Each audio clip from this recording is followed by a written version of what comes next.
नमस्कार दोस्तों, पहले इस ऑडियो को सुनते हैं। बंधुओं, सार शब्द ही परमात्मा सत्पुरुष को कहते हैं। सत्पुरुष परमात्मा को ही सार शब्द कहा गया है। सार शब्द जैसे ये आपकी जैसे मनुष्य की शरीर है, ऐसे ही परमात्मा की 5 तत्व तुल्य गुण की शरीर नहीं है, लेकिन परमात्मा की जो शरीर है वो शब्द स्वरूप है। परमात्मा की शरीर कैसी है? शब्द स्वरूप है।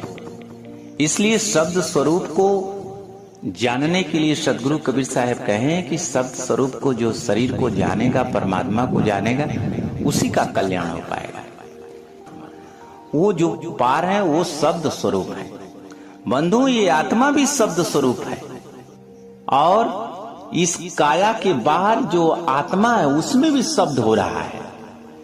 कितने लोगों का मानना है कि आत्मा और परमात्मा इस काया में ही है। बंधु, नहीं बंधु, इस काया में आत्मा और परमात्मा नहीं है शब्द। इसलिए बंधु, ये आत्मा भी शब्द स्वरूप है और परमात्मा भी शब्द स्वरूप है। और जो ये काया आपकी बनी है, शरीर बनी, इस ब्रह्मांड में भी शब्द हो रहे हैं, तब ये इसका कल्याण हो पाएगा। बंधु, जैसे परमात्मा का शब्द ही नहीं है कि केवल आप शब्द सुनेंगे, आप जब शब्द सुनेंगे तो उनका एक स्वरूप भी है। बंधु, वो स्वरूप ये दिखाई देगा। कैसे दिखाई देगा? स्वरूप सूरत से दिखाई देगा। ये आत्मा भी दिखाई देगी। कैसे दिखाई देगी? सूरत से दिखाई देगी।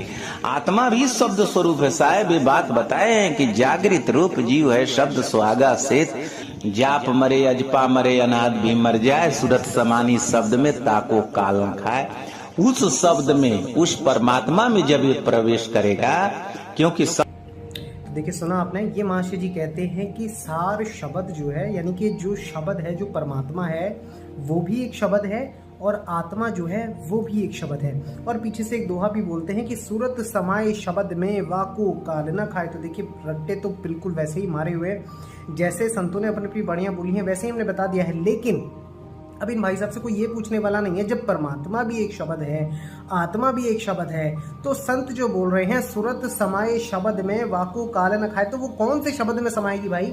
या आत्मा वाले में समाएगी सूरत, या परमात्मा वाले में समाएगी? अगर परमात्मा वाले में समाएगी तो आत्मा के शब्द का क्या काम है? अगर आत्मा वाले में शब्द में समा जाएगी तो 84 तो तभी खत्म हो जाएगी, क्योंकि आत्मा तो पहले से ही जन्म और मरण से मुक्त है। और ये भी जानते हैं कि भैया आत्मा शरीर में नहीं है, आत्मा शरीर से बाहर है। तो जब भैया आत्मा अपने स्वरूप में ही चली गई, शब्द में चली गई, तो अब कौन सा शब्द बचा जो आत्मा उस दूसरे वाले शब्द में जाएगी?